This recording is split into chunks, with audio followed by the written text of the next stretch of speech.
Today on CEO Stories, I'm very excited. We have the founders of Turbo AI, Rudy and Sarthik. So I want to talk about today how to become a millionaire in your 20s. Why are you qualified to talk about this? We're the founders of Turbo AI, which is a business that makes over $1 million a month. We're both 21 years old. We've dropped out of college, and that's why we're qualified. So how do you make $1 million in your 20s? One of the best ways is to start a business of any kind. And then if you're someone who's totally new to entrepreneurship, consumer apps are a really great place to be because the barrier to entry is super low. And then all you have to do to get users is grab attention on social media. So I'd say there's two types of companies, right? Ones that require a large investment to build, a lot of funding, a large team, and others that you can spin up in a dorm room with maybe your best friend. And I'd say that, if you're new to entrepreneurship, the second option is definitely where to go. So I meant to ask, how did you guys become millionaires in your 20s? Yeah, that's a good question. We've been doing it for a really long time. Rudy and I have been friends since childhood. We were born and raised in Dallas and together. And at least on my end, I've been coding since I was in literally elementary school. My brother got me into it really, really young. And I think building stuff just translated into building software, and building software translated into selling software. One thing led to another, and we were building companies. So I want to go more into your childhood, but first, I saw the statistic that there are studies that cover the 0.01% of fastest growing startups and successful exits. And the average founding age is between 42 and 45 years old, meaning that 85 to 90% of these founders are older than 30. So how were you able to break through this? And you built a $200 million company. How did you break through that? I think there's never been a better time to make a company than right now. And there's never been an easier time to make a company than right now. And I think two things have catalyzed that. Because of AI, everyone has the ability to build anything, really. I mean, I'm sure you've played around with Claude and Codex and all these frontier models. It's genuinely insane. And on top of that, it's also free to go viral. Anyone can post on social media, anyone can post on TikTok. And because of those two things, that's enabling people like us to make companies from our dorm room in college, from, being in high school, and you can sort of get from 0 to 1 faster and easier than ever before, and it's not even close. So you build everything based on social media? Is that how you build? Not necessarily everything, but especially for our first companies, when thinking of the idea, right? One of the main factors was what would go viral on social media. So with Turbo, for example, when we were thinking of the features to build, the initial feature that we wanted was something that would turn your PDFs into summaries and quizzes. But one feature that we built with virality in mind was a lecture recorder, because we thought that we could go into classrooms and get clips of a computer recording the lecture and then making notes. And Like just in having real time? Yeah, exactly. Okay, cool. And then having an animation where the AI was taking notes in real time was pretty helpful for early virality.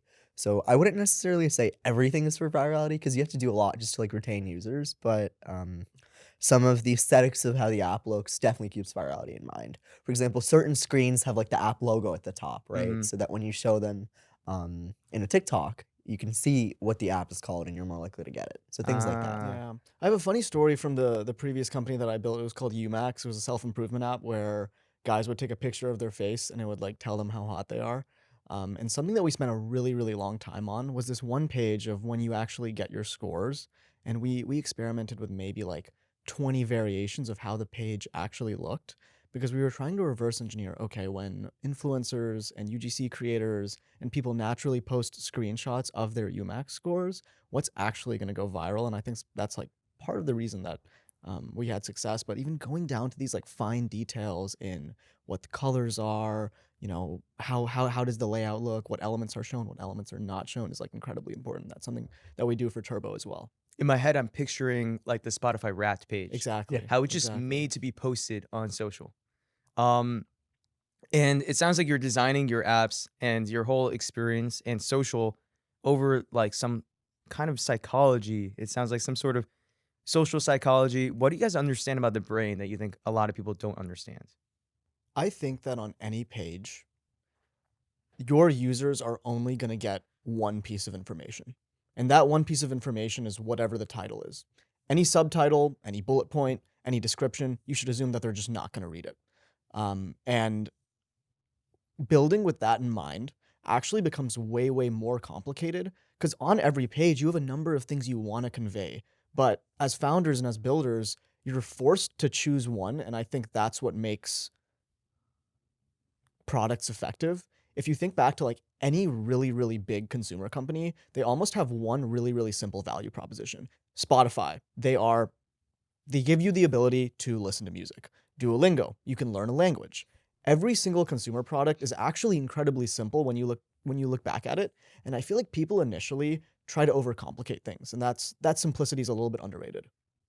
So now I wanna go back to your childhood and kind of understand who you guys were, what were you guys doing, and how people almost saw you. So like, were there any moments in your childhood that kind of defined who you became and that you would become the founders of Turbo AI and very successful? I think that super early onwards, Sarthik and I had a Christmas lights company where it wasn't necessarily a business that we started because we wanted to, be billionaires and make a huge company, but it was more of a fun project we worked on together, where we built a marketplace to help people find Christmas lights installers. And in the process of doing that, we served a couple hundred customers and worked with a bunch of contractors. But the main thing I remember from that was I would get texts all the time from people just thanking us because we helped them put up their Christmas lights and they really, really appreciated that. And we just thought it was great that we could build something that people actually liked using and that made an impact in their lives. And I sort of carried that philosophy going forward where we were just like, cool, we like making people happy and giving them something that they want. Let's just keep building and keep making things. Where do you think you guys would be if you didn't have all that positive feedback in your life? That's a hard question. Yeah, I was talking to a friend about this, and I think the reason that a lot of people achieve success early onwards is because they get initial validation on their idea. And that initial validation, that initial dopamine, really motivates them to keep on going, keep on pushing. Um, a lot of times, whether with art, with Turbo or other projects, I like to think that we got success super early onwards. A lot of it was luck, a lot of it was timing, a lot of it was we just picked the right idea. But if we didn't get a hint of success or growth early onwards, who knows if we would have pivoted or continued. So I think, yeah, just having that initial hit of dopamine, um, it's really huge in keeping you motivated on the right path. Also, like you two are friends. I kind of want to understand like that dynamic of working with each other Yeah. and like working versus hanging out. Also, like let's say you have a disagreement, like who's the boss? Who has the final say? This might be a hot take, but I think working with your friends is one of the most underrated things ever. And I think it gets a lot of hate because it can end up messy. But if you just like organize things effectively and you say work is the priority, I think it becomes awesome because you get these crazy highs that are lows, but it works out really, really well. Have you seen other friends around your age starting companies with their friends that had a messy situation? No, but I've seen the other way around where two people who meet on, some startup co-founder match marketplace like the YC marketplace, um, they work together, they like each other for 4 weeks, they start a company together, raise money, and then they have a huge fight, a huge argument, a huge breakup because they don't really know who they are at a core level. Whereas we're friends, we were, good friends for 4 or 5 years before ever starting a company together. So every time we have a disagreement, if I'm being dumb or if he's being dumb, I can just say to his face that no, this is really, really dumb and we both know not to take it personally. It's just the idea we're criticizing, not each other. So I think knowing who your co-founder is going into it is super, super important. I think finding a co-founder is actually a lot like trying to find someone to date, ironically, just because you're spending so much time with this person. You're going to Hmm. fight, things are going to be bad, and if you don't really know what their morals are, where they stand, what their goals are in life, it's just not really going to work out. And I think that's why a lot of co-founders break up. That's the number one reason why companies fail. I think from what I've seen, people get sick of each other. They don't want to work with each other. It's the exact same. The similarities between co-founder relationships and dating is like surprisingly uncanny. So how do you keep communication and make sure that you guys are fully aligned? Like say one of you guys wanna like let's say you wanna put more time into UMax and you're like looks maxing is the thing Yeah. right now. Like, do you have a conversation about that of I'm gonna spend this much time here and this much time here? Or Yeah, like so how do you guys communicate? How do you yeah. handle that? So luckily enough, at a very, very high level, our priorities have always been the same. Like, what are our goals for the company? What's our general roadmap and vision for the product? Where we have disagreements is on some of the smaller details. So, like, what features to build, what to prioritize. Um, and when that happens, we honestly just have an open conversation. Like, he'll go up to my desk, or I'll go up to his desk and pull each other aside, go into a little room, and just like talk for 15 You minutes. guys live Yeah. live with each other right now? We live in the same building. Yeah, yeah, yeah. Okay, cool. And usually you can't. Usually it's pretty chill. We just have an agreement. If we can't solve it, we'll pull in our CMO and head of engineering, As and well. all have a joint conversation together. And usually there's a resolution there. How did you find those other people in your company, and how old are they? A lot of it was randomness and serendipity. Mhm. So our CMO was an influencer. We reached out to do a brand deal, and I just love talking with the guy while working on him with him on a brand deal. At the same time, I was looking for a part-time creator manager. He joined as the part-time creator manager and really, really gave it his all, right? He was making like $1,000 a month, but he was putting in the work of a full-time employee just for the love of the game. Mhm. Really loved his work ethic, so made him full-time. Head of engineering was a friend of a friend, and honestly, it's a common trend for all of our hires. We found that the best people, they don't really come from like a job board or a marketplace. It's all through like connections and friends of friends. And it's cool when you find someone that's like so committed and so Yeah, passionate. Also, I want to understand like the differences between you two. Like, yeah. what can you do that Sartha can't? What can you do that Rudy can't? Mm. I'd say for me personally, I'm more on the engineering and technical side. That's what I've been doing for like literally my entire life. So when it comes to product and engineering, that's where I excel. And Rudy takes control of the marketing side of things. Yeah. So, where did you get your marketing experience from? Because Honestly, didn't have any. it Like, seems like you're a pioneer. That's what I'm trying to say. It seems yeah. like the UGC startup app advertising that really didn't exist to the scale that you created with Turbo. So, where do you get that idea from? um, so when Sarthik actually did UMax with um before Turbo, when he worked on UMax, one of the things that they did a really, really good job of was influencer marketing, where they would get actual influencers with large followings and pay them to promote their app. So I took inspiration from that, and I was like, cool, social media is definitely the way to grow a company. So the first thing I tried was influencer marketing. That didn't work very, very well for us in the study niche because we found that influencers are either too expensive or don't get enough views. There's not really a good happy medium in the study niche. Mhm. Um, so after that, I just started making content myself. I had no experience making content. I never even had TikTok 3 months before starting the company. And I made like 100 posts and a couple went viral. And then, not really on purpose, I just hired 10 of my friends to recreate my posts, and they also started going viral. So I quickly realized that, okay, if something goes viral once, it's gonna go viral again. And this is a common pattern in social media. Um, and once a couple friends of mine went viral, I was like, great, now it's time to double down on it. And we were just the first company to scale from like 0 to 500 creators. And Wow, we went really, really, really fast because we saw something worked and doubled down on it. that's so awesome. And then I want to understand like the Turbo, where the idea entirely came from, and also like what made you want to? Did you know something about retaining information that other people didn't, or you just saw a cool use case of putting information and studying somewhere? We were in high school and GPT has just launched, and we found ourselves both using AI for studying to a ridiculous extent, like all the time. I remember I was in like AP US history and I wanted to make a Quizlet set, but I couldn't find what I wanted online. So I was like, okay, let me ask ChatGPT to make a little list, and then I'll just copy it, download it, and import it into Quizlet. And I was doing that with PDFs. I was doing that with recording my teachers in class. And we thought to ourselves, if we're doing this right now, no one else is doing this. We're really, really early on this adoption curve. We think that at this time, the space is really saturated now with lots of AI study apps. But back then there was no one. There's Mhm. genuinely no one in this What space. year is this? This is like late 2023. 2023 probably. And there's absolutely nothing on the market.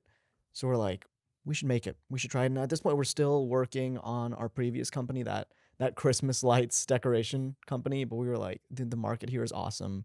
We personally absolutely love the space just because, regardless of whether it works out as a company or not, we would use the product ourselves. So why not just build it? Worst case scenario, we'll just use it ourselves. And that's sort of how it was born. It was more of a personal project. I like that. I saw that you had a creator, Tyler Vitelli. Is that his name? Yeah. So that he posted a video that got you from 30K a month to 50K a month. And there was like a hook did that hook teach you something? And what have you learned from working with these creators that like misconceptions and like what was the highest leverage use of working with these creators that you found? Yeah, so that Tyler Vitelli video got us like 10 million views and made us almost $100,000. And the main thing with that video was, for context, this is a creator who is really good at storytelling. So his niche was he would tell these like 2 minute long fake stories. So instead of trying to do what the traditional company does with influencer marketing, where they do almost like a testimonial. Our video happened to be a fake story that incorporated the product. So what would be the obvious thing to do here would be to say, I'm Tyler and I get really good grades because I use TurboLearn. For us, he made up a story about how he had a really annoying professor with a thick accent who everyone hated listening to. So he would start using this lecture note taker. And that worked really, really well. And I think the main thing that taught us about creators and influencers was that if you can make a post feel like an organic story, it's going to perform really, really well because people don't like being advertised to. And if you can both entertain them and add some value along the way by showing your product, it's like a great win-win. That guy's Um, so good because that was a very convincing fake story. He was amazing. He was amazing. very convincing. And another piece of inspiration that we got from Tyler and similar creators in general was that these influencers who tell stories, every time they tell a story, they're always like doing something. So I remember with Tyler, he'd be like shaving in some of his videos or Like leaning in almost uncomfortably. yeah, leaning in uncomfortably. So we decided to take it a step further. One of the things we pioneered, we were the first company to do this, is we would actually send our creators money to go and buy fruit.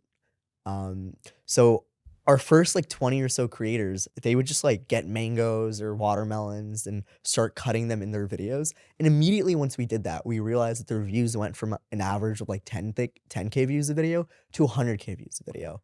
And after that happened, we sort of went crazy with it and would have like this budget for all of our creators where they could buy crazy props to put in their video. That's And we went from crazy. like fruit to like slime.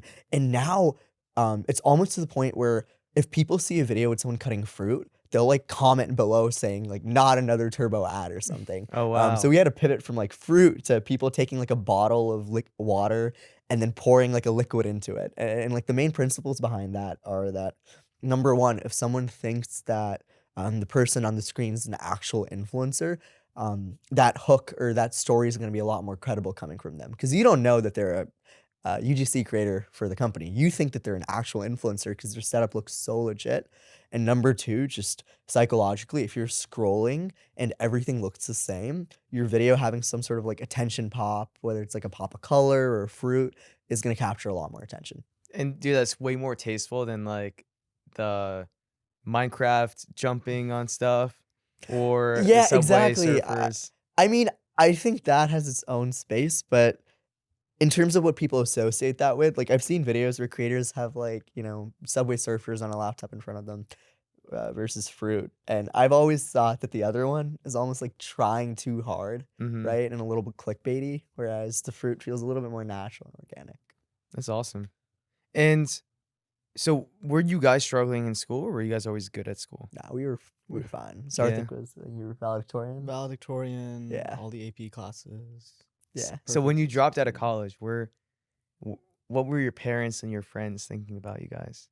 They're low-key chilling. Our Yeah? parents are low-key chilling. They're honestly really nice Yeah. about it. When we dropped out, we were doing like 5 million ARR, Yeah. and the company was growing pretty quickly. The I don't. first time we floated the idea of dropping out when Turbo wasn't doing well, my parents were they said hell no. They weren't on board at all. What was that time like when it wasn't doing well? When it wasn't doing well, it was really, really early. It was maybe January 2024, and this is when we're not even bullish about Turbo. We Mhm. are Like we're we just doing just it for started fun. it. Yeah. I think we had like maybe a handful of paying customers, Mhm. and there's actually a separate funny story. I'll tell you that. Tell me later. the funny Tell you story. the funny story. Okay.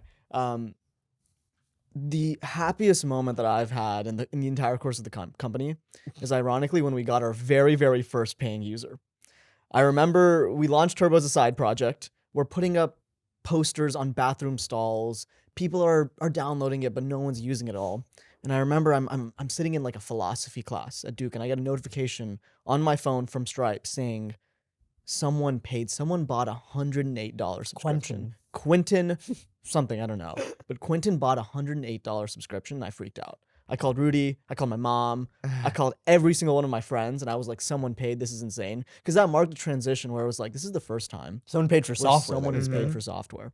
And I thought it was absolutely that was probably the happiest time in Turbo. It was just getting our first paying user. And we sort of realized that, wow, this could actually work. There might be something here and we might be able to make a business. Before that, it was all hopes and dreams. We didn't know that you could actually make money online with software and just posting videos. That's so Because at awesome. this point in time, it's not saturated at all. And Right? did- No one's really Did you have a doing this. moment like that with UMax or? With UMax, this was a little bit before UMax. Okay, fine. Actually, the timeline's a little bit messy, but with UMax, Did you step away from Turbo?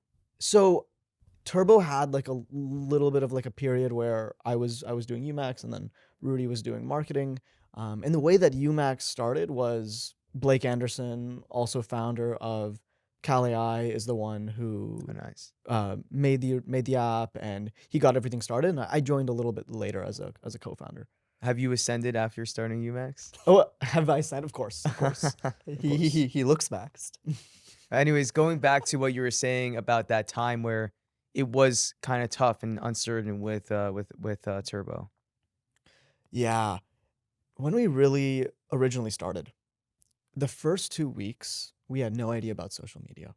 And what we decided to do is we went to my Duke dining hall and Rudy's Northwestern dining hall, would steal cookies from my dining hall, get one of my friends, and then we would go hand them to people and say, hey, if you download this app I made, I'll give you a cookie. And they download it and they probably wouldn't end up using it. But to get our first 1,000 users, it was all manual. We were giving out cookies, and I personally went, Rudy as well, I personally went to every single bathroom stall in Duke, and I put up a poster that said something along the lines of, have a shitty professor, use Turbo Learn. And it said shitty because you're like literally in a bathroom stall. But that's the beginnings. And at this point in time, no one's paying. I don't think it was a good marketing channel. It wasn't scalable at all, but it is how we got our first users. How did you get from 100K to 1 million? So once we hit 100K, it was honestly a matter of scaling the existing systems we have.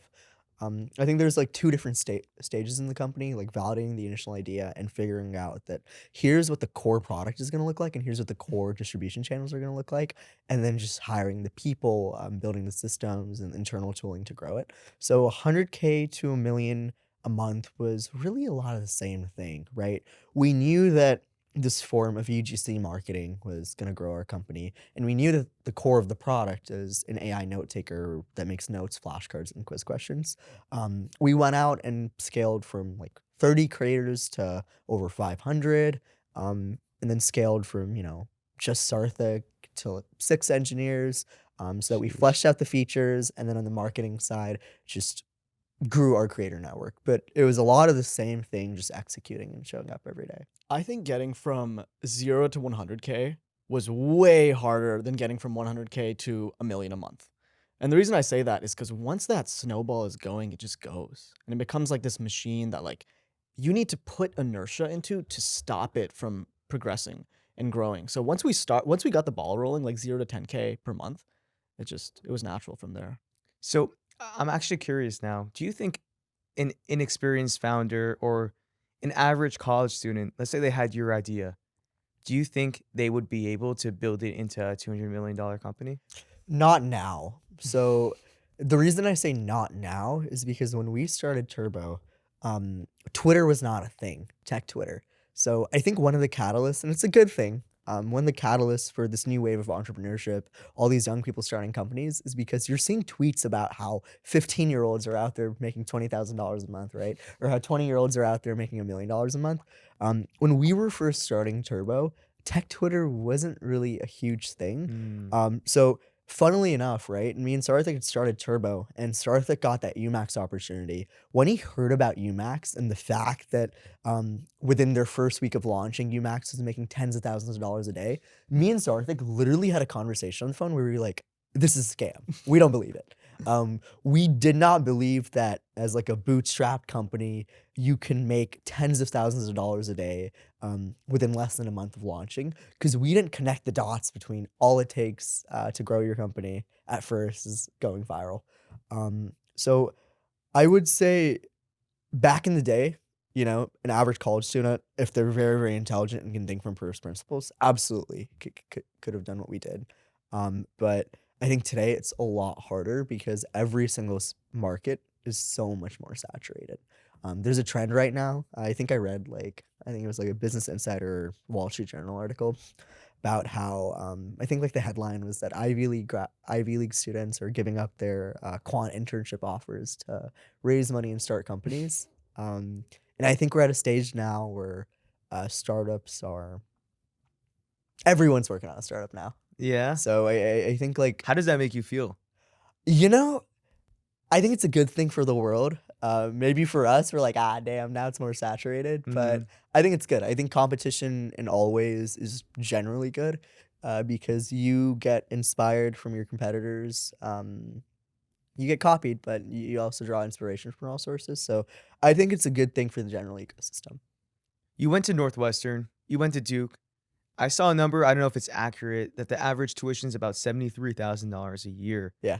And I was just wondering, how much of your success do you attribute to your school? And if you can go back, would you do the same exact thing? Would you go to college and do the same exact thing? Or would you change something? Yeah, I don't think I attribute any of my success to going to a good college. And the reason I say that is because a lot of people at top colleges are very, very smart, but they go in with the mentality of, I'm going to go to college, I'm going to do internships, and I'm going to land a consulting or investment banking job. I couldn't tell you about, there's so many people at Northwestern who I was trying to get to build apps with me, who I was trying to put onto startups, but they just did not want to do it. And I really don't understand why, but I think, especially at some of these more expensive colleges, it's the reverse of what you'd expect. People are less risk averse Mm. and more safe about following the traditional path. Um, I had a great time in college and I made a lot of good friends. So I definitely enjoyed it and would go again. I love the school, but in terms of like startup success, I don't think it had any impact. I'm gonna disagree with Rudy Yeah. completely for a reason that you might not be expecting. So I went to Duke, and Rudy is actually the one who told me to apply to Duke. And when I got there, I met someone else. His name was Dhruv Bindra. He founded a company called Style. It was like a Tinder for clothes. And when I met him, we were good friends. But he was the one that actually connected me with Blake, which is why I started working on UMax. And if it wasn't for Dhruv, and if it wasn't for Duke, and it wasn't for Blake, I wouldn't have gotten to UMax. And if I didn't get to UMax, we wouldn't have had a lot of the learnings that we had that we brought over to Turbo, and it wouldn't have catalyzed a lot of the success that that we're at now. And it's not because Duke as an institution had like a particularly amazing education that enabled me to, have some sort of success. The main thing is at these schools, it's much smaller. And everyone has a higher propensity to be able to take risk in some regard. And because of that small, tight network, it just creates this serendipity where valuable things just tend to happen. They just emerge. And that's, I think, one of the reasons that we were successful with Turbo. It was just through some random Duke connection that I don't think I would have gotten if I had went to our state school. I love that take. I think that's really cool. And it's also like kind of interesting how you guys dropped out of college and you're making an app for people like in Yeah, college it's kind It's of and very funny. in ironic. school. Do people see that and use that as motivation to use the app or use that as motivation to not use the app? I don't What do you think most think? people know. Yeah, I don't think people They don't know. even behind know the scenes. who Yeah, made it. they just know Exactly. Turbo. And Exactly, I'm yeah. sure they That's think it's founded by some like college Yeah, professors with education exactly. backgrounds. Oh, or that's so something. awesome. Yeah. Yeah. So if you had like 3 days to build an app that makes $10,000 a month, is that possible? Building it, you could build it in a day. Making $10,000 in 3 days, that's harder, right? Okay, so let's say just the building part. Yeah. You can build something very quickly now because How would you do it? You can vibe code, Claude right? You just code. use Cloud code, Fable, it's your friend. It'll help you. And then the idea, like I'm sure you have more insight into where to find a viral idea or a social media friendly idea. I How do you do that? I think people have a huge misconception when it comes to thinking of business ideas. They have this idea that you need to think of something that's novel, that no one else is doing. And I think that's like fundamentally wrong. If no one else is doing it, no one else is doing it for a reason. You want to build in areas where the ideas have been validated by the market because that means people are willing to pay. That means people are interested. When we started Turbo, I had this one friend at Duke. When I showed him the initial product, he said, "You're wasting your time. You're wasting your time. You should go do research instead. Why would you build this when ChatGPT has the ability to help people learn faster?" And I didn't listen to him, but that advice would have been terrible. As far as business building goes, you should actually be looking in areas where people are making money. People have customers that are willing to pay for a product, and those are the areas that you should go after. Even if that means your idea is not necessarily super novel or super unique and super groundbreaking, that's okay. In fact, that's usually a good thing. And those are the areas where you should be building in. One more thing I would say is don't pick an idea just for the sake of virality. I've seen so many apps nowadays that are like an alarm clock app where you have to play a game or do push-ups to stop the alarm. And ideas like this are, you intuitively think that, okay, that's going to go viral on social media. Amazing. And the answer is it does go viral on social media. But then it goes viral, people see the video, and they just go, haha, that's a funny app, rather than, oh, that's something that I would use and pay for. So I would say when thinking of ideas, right, the obvious advice is think backwards from virality and think about what would go viral on social media. But I would also caution you to restrain yourself because something that goes viral just to go viral might actually not be a product that people want, and more so something that goes viral just because it's cool and interesting. Some of the best companies that I know of are bootstrap founders who scale off of paid ads and have products that aren't inherently as viral. We had this really, really funny phase where we tried to engineer around virality and we completely failed. It was actually terrible. So when we were in Hawaii about a year ago with the company, we had this new novel idea where we would have an AI doc editor, like Cursor for Google Docs, Nice. where you can tell the AI chat window side by side, I want you to help me edit this essay. And then you would see the cursor in real time going and editing everything. And we thought because this AI called Turbo is editing your doc, and you can have anything on that document, that's infinite virality. You could have LeBron James editing your Google Doc. You could have Oprah leaving a voice comment on why your college essay is bad. We were like, this is the next huge thing.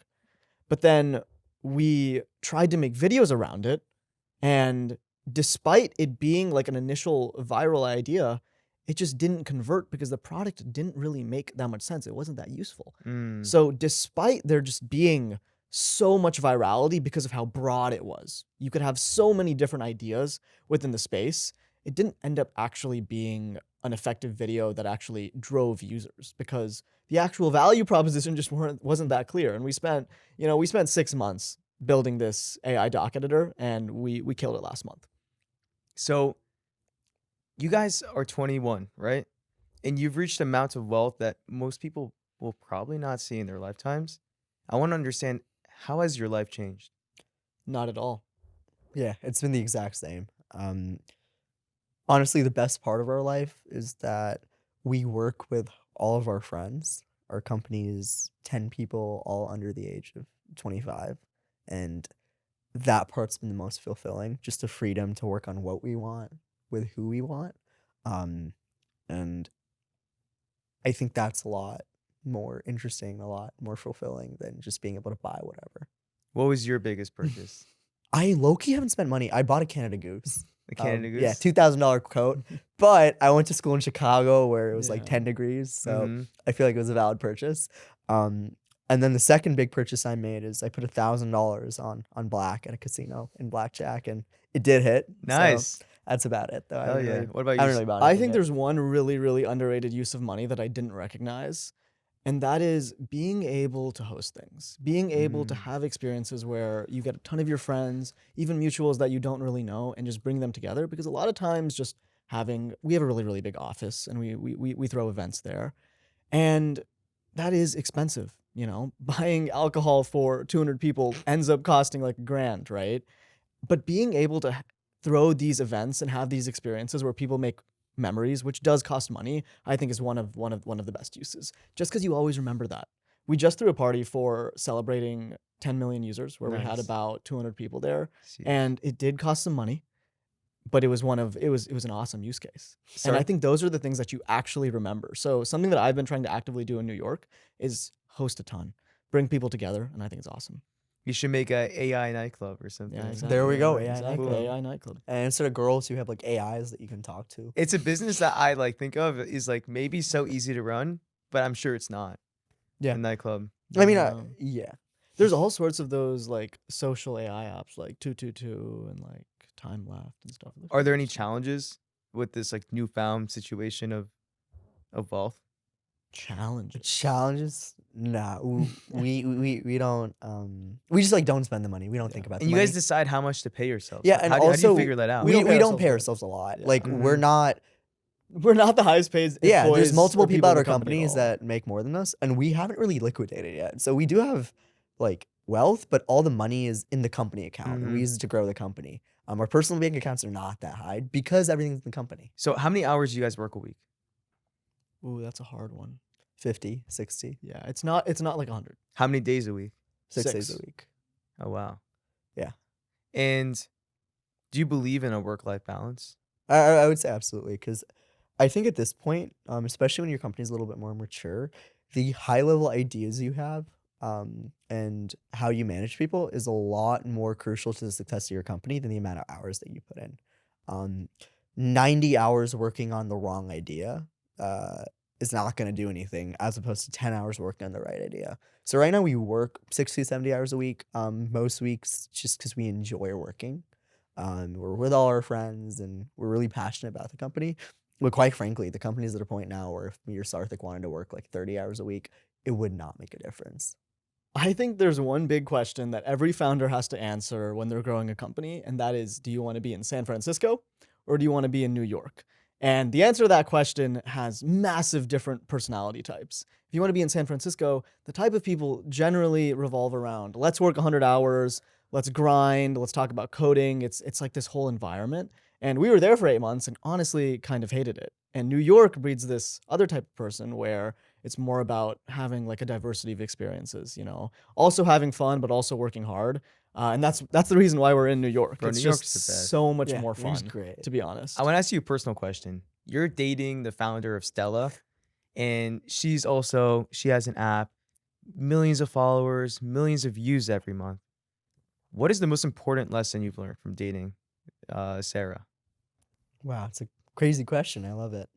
I think she inspires me a lot because she started her app 5 months ago, and the amount of iterations that she's made to her app, the amount of changes that she's made in such a short time, and all of the amazing ideas that she has from her previous companies where she sold courses and taught people different things, mentored people, she carries over into Stella.